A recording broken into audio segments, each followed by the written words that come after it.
What do Falcons do? Rise up. Welcome to Rise Up Reactions, show we talk all things Falcons, NFL, Georgia sports, and in general the sports news of the day. I'm your host, Dr. Lee Denning, the lifelong sports fan and the Golden Hard Dog. Coming back to you with a quick fan recap of the Falcons at the Tennessee Titans, Houston Oilers, whichever team you wanted to say showed up. Either way, it didn't matter because we did not. So, couple of things happened in this game. First off, Desmond Ridder looked bad. From start to getting taken out going into the third quarter, he looked bad. Something did look off. I agree that with Arthur Smith's comments at the end of the game. He was off. And he was not particularly good. He had a fumble in this game. He was not completing passes. He wasn't hooking up with guys. He was missing people by large margins or trying to fit in very narrow windows where the receiver had to make an amazing catch. And that's kind of been his MO. The other thing he can do, but didn't do particularly well this time, was use his legs to try and actually, get first downs and move the ball a little bit.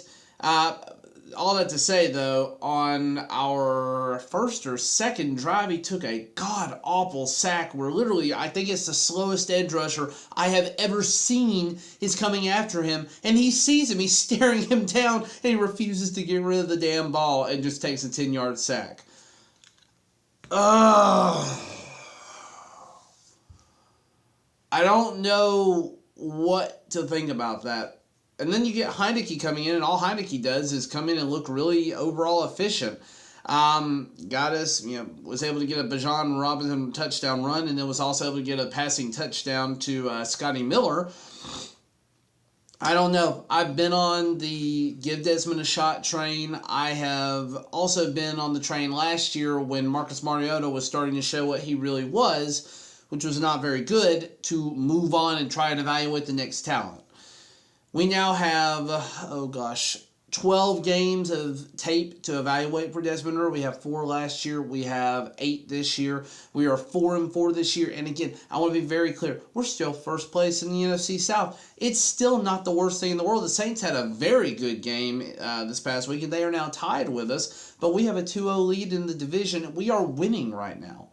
We are going to be playing against unfortunately, Kirk Cousins-less and Justin Jefferson-less Vikings in Atlanta next week. We're going to get to play the Arizona Cardinals very likely without Kyler Murray. Who knows? We may even trade for Kyler Murray. I don't know.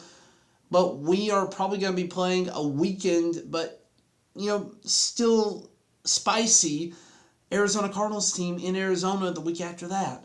And then we get a bye going into our first game with the Saints of the year, which is Thanksgiving weekend. There's not a good reason for the Falcons to be 4-4 at this point. We should easily be 6-2. This is a game we're going to want back in the long run. We made Will Levis look like a freaking veteran starter out there. We did get pressure on him. We had a few sacks in this game, I think. What was it, 2 total? Yeah, 2 total sacks in this game. You had 1 by Bud Dupree, you had 1 by Arnold Ebiketie.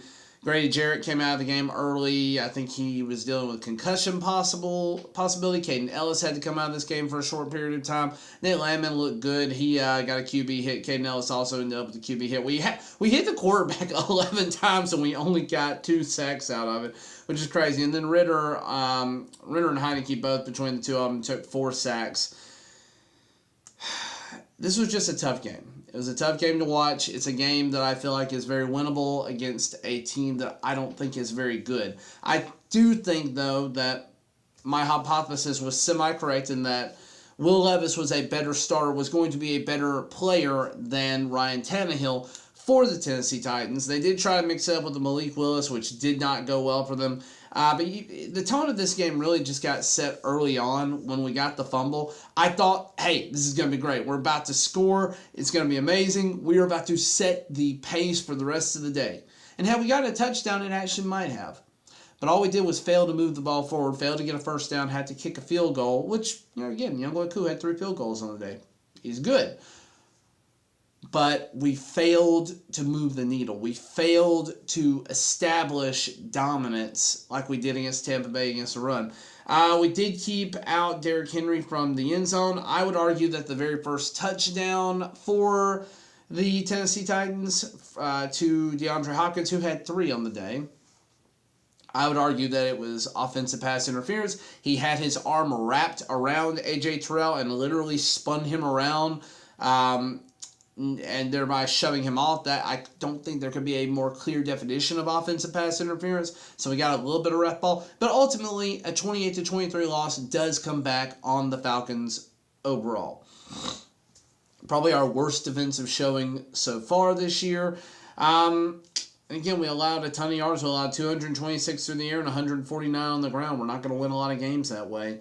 I don't have a lot to say about this. I'm upset that the Falcons didn't do better in this game. It's hard to win on the road.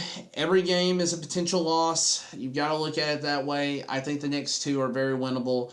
I'm going to be disappointed if we're not 6-4 going into our bye week. That's what I'll leave it at. Desmond Ridder, I don't know. I was never on the Ridder train for drafting him, but we got him. And that's something that I do want to say real quick. I see so much turmoil on Falcons threads where everybody's trying to say, well, we need to go out and trade for this guy, or, this guy's a bum. We don't need to start the year with him. We have the team that we have. Yes, could we make some different general manager position or some changes? Yes, we were never getting Lamar Jackson. You can take that out of the equation. I'm glad we don't have Deshaun Watson. He has been a bum so far for Cleveland.